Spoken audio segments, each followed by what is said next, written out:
Item ಯಾವುದೇ ಇರಲಿ try ಮಾಡಿ ಆಚಿ ಚಿಕನ್ ಮಸಾಲಾ. ಈ ಡಿ.ಕೆ. ಶಿವಕುಮಾರ್ ಅವರ ಹೆಸರನ್ನ ಸಿದ್ದರಾಮಯ್ಯನವರು ಪ್ರಸ್ತಾಪ ಮಾಡಿದ್ರು, ಜಿ ಪರಮೇಶ್ವರ್ ಅವರು ಅನುಮೋದನೆ ಮಾಡಿದ್ರು. ಶಾಸಕಾಂಗ ಪಕ್ಷದ ಎಲ್ಲ ಸದಸ್ಯರು ಒಕ್ಕೊರಲಿನಿಂದ ಒಮ್ಮತದಿಂದ ಡಿ.ಕೆ. ಶಿವಕುಮಾರ್ ಅವರನ್ನ ಆಯ್ಕೆ ಮಾಡಿದ್ದಾರೆ. ಇದು ನಮಗೆ ಅತ್ಯಂತ ಹೆಮ್ಮೆಯ ದಿನ ಮತ್ತು ಈ ವಿಷಯವನ್ನ ನಾನು ನಿಮ್ಮ ಮುಂದೆ ಇಡುವುದಕ್ಕೆ ಅತ್ಯಂತ ಗರ್ವ ಪಡುತ್ತಿದ್ದೇನೆ ಅಂತ ವೇಣುಗೋಪಾಲ್ ಹೇಳಿದ್ರು.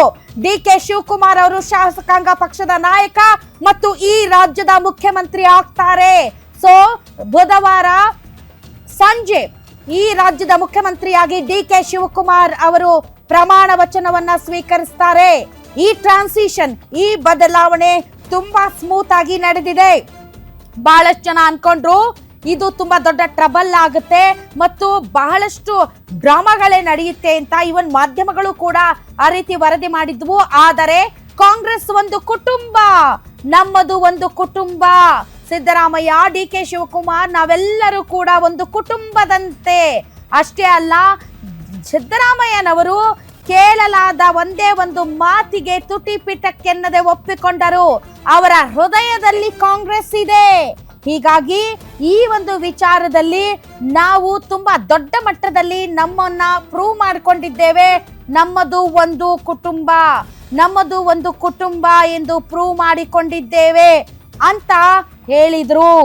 8 ವರ್ಷಗಳ ಸಿದ್ದರಾಮಯ್ಯನವರ ಆಡಳಿತವನ್ನ ಸ್ವತಃ ಡಿ.ಕೆ. ಶಿವಕುಮಾರ್ ಅವರು ಕೊಂಡಾಡಿದ್ದಾರೆ ಅನ್ನೋ ಮಾತನ್ನ ವೇಣುಗೋಪಾಲ್ ಹೇಳಿದ್ರು.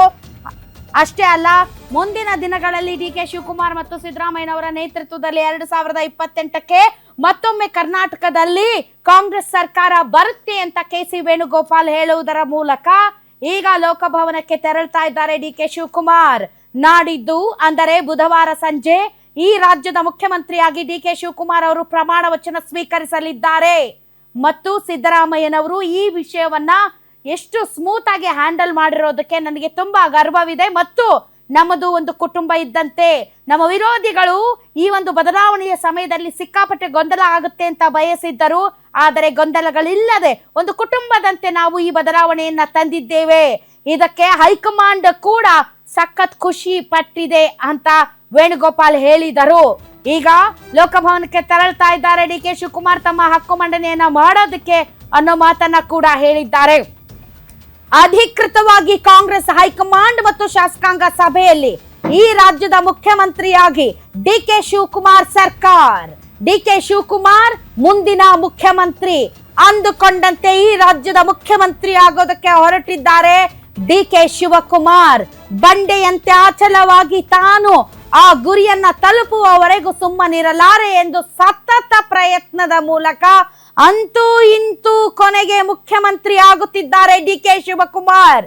ವೇಣುಗೋಪಾಲ್ ಅವರು ಮುಂದಿನ ಮುಖ್ಯಮಂತ್ರಿ ಡಿ.ಕೆ. ಶಿವಕುಮಾರ್ ಅಂತ ಇದ್ದ ಹಾಗೆ ಒಂದು ಸಣ್ಣ ಮುಗುಳನಗೆ ಡಿ.ಕೆ. ಶಿವಕುಮಾರ್ ಅವರ ಮುಖದಲ್ಲಿ.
Yes.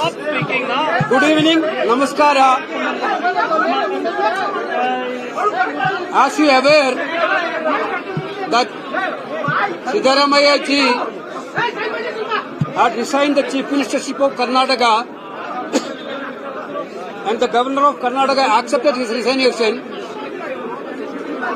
In these circumstances, today, Legislative Party of Karnataka Congress met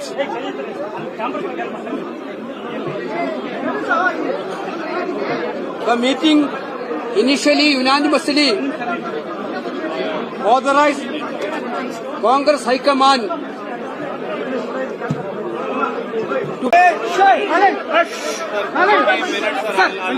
to